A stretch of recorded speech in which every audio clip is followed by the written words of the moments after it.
Hi, everybody. Hope you're doing marvelously well. I'm excited because we're going to try out the new Waves Abbey Road RS124. I'm sure many of you know what this is. It is a really famous compressor from Abbey Road Studios, which I believe was on pretty much every Beatles album ever made. So it should be a lot of fun.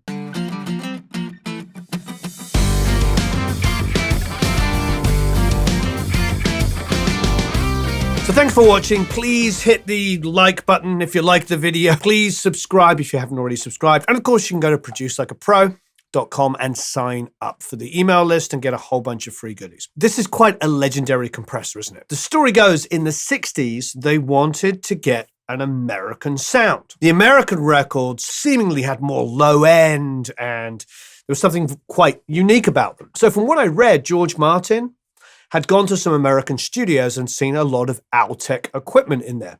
So they bought a bunch of Altec 436 compressors. They bring home a bunch of these to EMI Studios, and in the perfect EMI way, first of all, they decided to, of course, change the power supply so it could run on UK power, which was, 220 volts to 240 as opposed to 110. And then, of course, they decided they wanted to upgrade it, make it a bit more hi-fi, less noisy, so they changed the tubes, the valves. They changed the valves. And then before you knew it, they had modded the schnizzle out it. And from all intents and purposes, from what I've read, is it's incredibly heavily modded, so much so that it only has some of the original characteristics of the Altec. However, it does have some of those, and that's why I have the 438, and that's why mine has actually been modded to have some of the features that is in the EMI. So I'm familiar with this. As many of you may know, Abbey Road do actually make the hardware version of this with Chandler, and we used it quite a few times. And one of the things we used it on was this session, which I'm going to try the RS124 out. A few months ago, I got together with our good friend Clay Blair, who is an absolute Beatles nutcase and stupidly talented, and owns the old Producer's Workshop, where The Wall was done and a whole bunch of other great records. A lot of Steely Dan stuff was done there. And we went in and recreated a Beatles medley. What I decided to do was take that and use the RS124 on it and see what it can really do. Let's hear a little bit of the track. Oh, look out! She came in through the bathroom window, protected by a silver spoon. Now she sucks her thumb and wonders by the banks of her own lagoon. Didn't anybody tell her? Didn't it? So you can tell it's pretty authentic Beatles sounds. Every single one of these tracks had already had a J37 tape machine on it. So this is the Waves J37. And then that immediately after that was the TG 12345. So we're really going for a very authentic Beatles sound. So here's the lead vocal. She came in through the bathroom window, protected by a silver spoon. We've got a few fun things on it. We've got an ADT, which again is Abbey Road Studios. We're going full-blown Abbey Road here. She came in through the bathroom window. So we'll take that off. Now, we used the Puig child. So what I'm going to do is I'm going to take the Puig child off, and that's where I'm going to put the RS124 on. So here it is in all its glory. Now you've got from left to right. Oh, I see. You've got a sidechain high-pass filter. You've got a mix control. So basically, it's like taking all of the modern ideas and applying it to the original design. So this particular compressor is pretty much known as being very silky smooth. I've heard the word velvety. Using adjectives like that is always interesting, but they are a very, very smooth sound. It's got a fixed attack time that isn't that fast, so it allows a little bit more aggressive threshold settings, and that means you can get some more excitement out of it. It's probably one of the most famous pieces of gear in Abbey Road, because some of the other consoles, the solid state one came at the very end, and then of course the ones with the V72s in it were sort of only used near the beginning. So it's it's something that was a constant through all of that period of Abbey Road. I think one of the things that they're trying to capture is something unique about each of these, because every single one of these was like hand built from an Altec, hand modded, if you like. So each one of them is going to sound ever so slightly different. So what they've done is they've included a couple of different flavors of it. So if we go over here, there's the studio setting here. Then there is the cutter side. So the studio side, this one has the original tubes found in, and the model they named was the 670B. Apparently this was the favorite unit that was used at Abbey Road through the late 50s into the 60s. Although the valves varied from the original EMI specs, they turned out to have a more squashed sound to them. It's part of what we'd associate on a lot of the recordings. So let's keep it on the studio, and let's just loop a bit of a vocal and give it a listen. By the banks of her own lagoon, didn't anybody tell her? By the banks of... You can hear the way the attack is slow enough that it gives this by the banks, by the banks. I'm going to bypass it and play that same phrase without any compression on it. And this, as you can see, is just stock. We haven't touched anything. By the banks of her own lagoon. Here's with the Puig child on. By the banks of her own lagoon. Okay, now let's go to what the Abbey Road was doing on just the settings as they stand. By the banks of her own lagoon, didn't anybody tell her? It's got more pizzazz in the high mids. It seems to have a lot more body to it. It's probably, quite frankly, because it's squashing the schnizzle out of it, but I like it. I like it. I'm going to hear that in the track and see what the difference is. By the banks of her own lagoon, didn't anybody tell her? Bypass. By the banks of her own lagoon, Back on. didn't anybody tell her? By the banks of her own lagoon, didn't anybody Bring the sidechain tell her?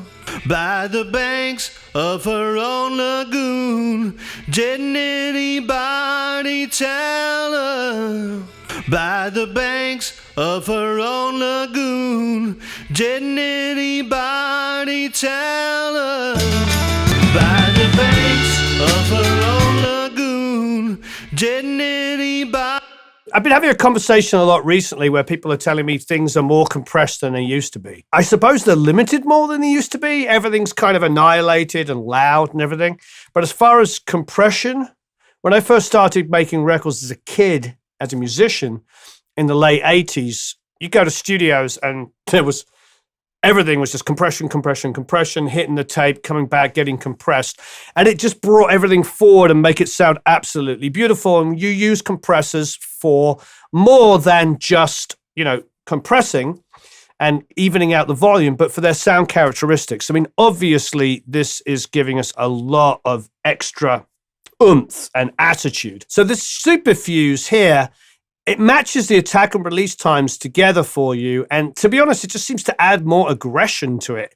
It gets a bit crunchier, a bit more exciting. So we can give that a listen. And you can turn it on here.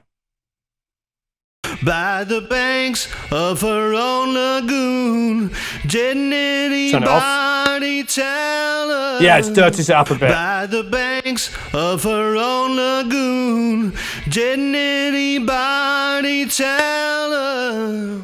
By the banks of her own lagoon, didn't anybody tell her?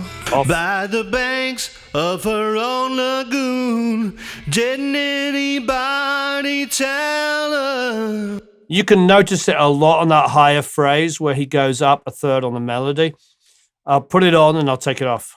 Didn't anybody tell her? Take it off. Didn't anybody tell her? So yeah, it's the same thing I think with the Chandler. I can't remember what the exact mod is, but it just kind of gives it a little bit of extra aggression. I put the sidechain up so that the compression is really kind of reading, what's it set to here, 150 and above, which would be good on a bass guitar. So why don't we go there? So on the bass here, It's the same thing. We've got a Puig child on it. So let's just turn the Puig child off and let's go and grab the RS124. See, when we did this recording, there wasn't this available. We had to use the Puig child. It was the closest thing because, of course, they used Fairchilds and they used these, the RS124s.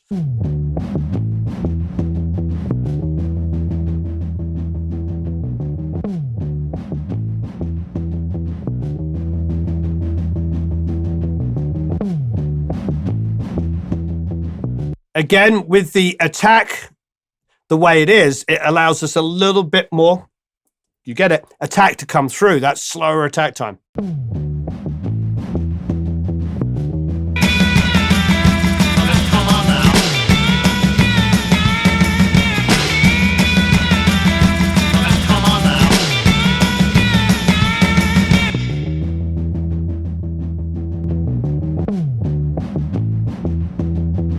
So we got the pre-childs giving out more output.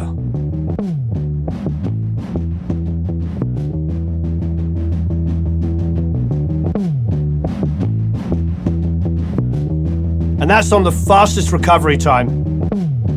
If we put it on the slowest, it'll just, yep. The VU is not moving at all.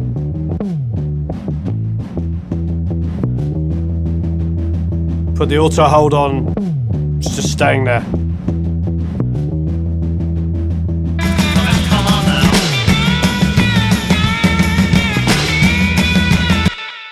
Let's be honest, this is how it's going to get used. This is not going to be something that you just put on for some kind of subtlety. You're going to use it and get all of the characteristic out of this unit.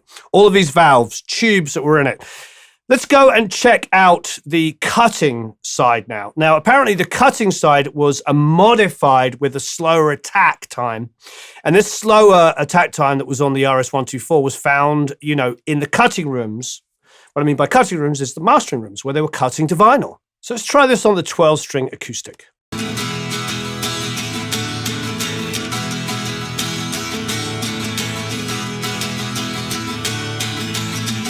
That's as it stands. Let's go to the cutter side.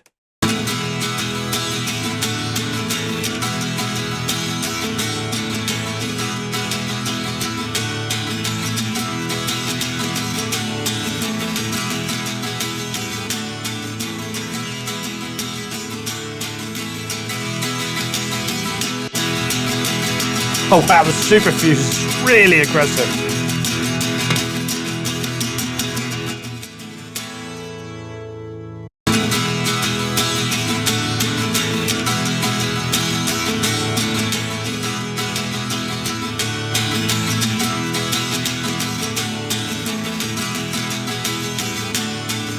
So whatever I do, I prefer it the way it defaulted. It seems to be, they've set it to sound great straight away. So the cutter side, it's pretty subtle until I start hitting it super, super hard. As soon as I put the fuse on, it just goes into like, what the heck is going on? But I can see this just being that thing that I put on signals to bring them forward, make them sound really exciting. It's going to be on a lot of bass tracks. I can see people putting it on bass a lot. I can see them putting it on vocals that they want to be really, really upfront. And probably taking thin and weedy electric guitars might be nice on something that's a little bit too clean, put the fuse on it, smash it. But it's interesting, where it defaulted is the best sound. So let's try it on a pop girl vocal. Here I've got a track by Lily of Little Empire. The mix on her voice I did with an RVox, an REQ4, and L1. So here is her lead vocal in the track.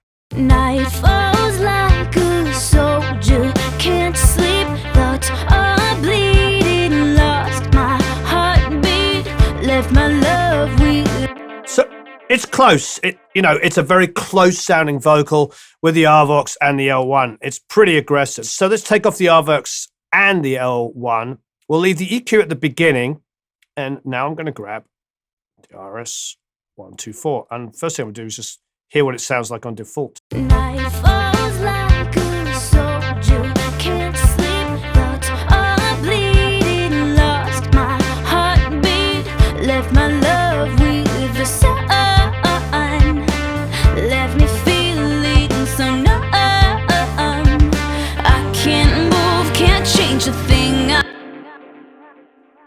I think I prefer it. Once I put the super fuse in there, I brought it up ever so slightly. I think I prefer it. Night falls like a soldier, can't sleep, thoughts are bleeding, lost my heartbeat. All right, let's take that off. Let's go back to our Vox and our L1. Night falls like a soldier, can't sleep, thoughts are bleeding, lost my heartbeat. That's good, but it's a little flat. It's killing the dynamics a little bit too much.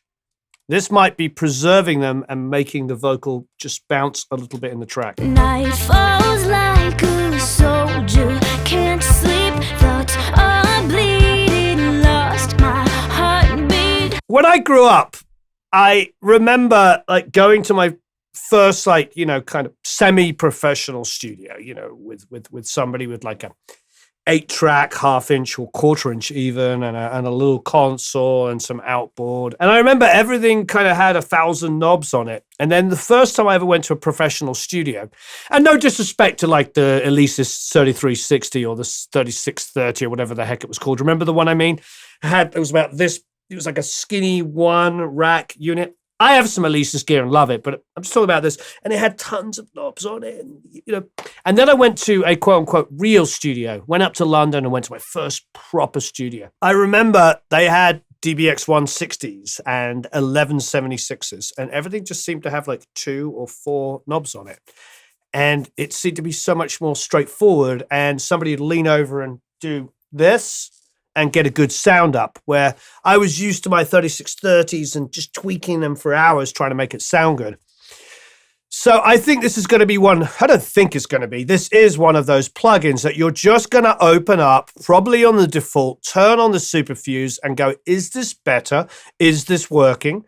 You're probably going to put it on the bass guitar, which we should do now on this track, and turn up the sidechain and see if the low end is starting to breathe, and it will solve issues. So let's try that. So here's the bass. It's a bit buzzy and distorted. Have a listen to it in the track. Night falls like a soldier, can't sleep, thoughts are bleeding, lost my heartbeat. Here it is in solo.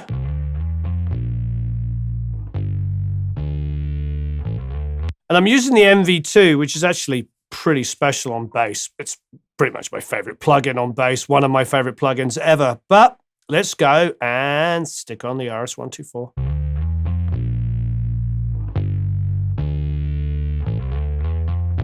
I like it.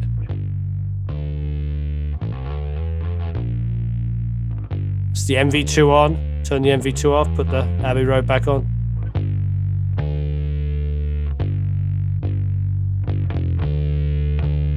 Bring the sidechain up. So it's not compressing those low frequencies, and now they're breathing more.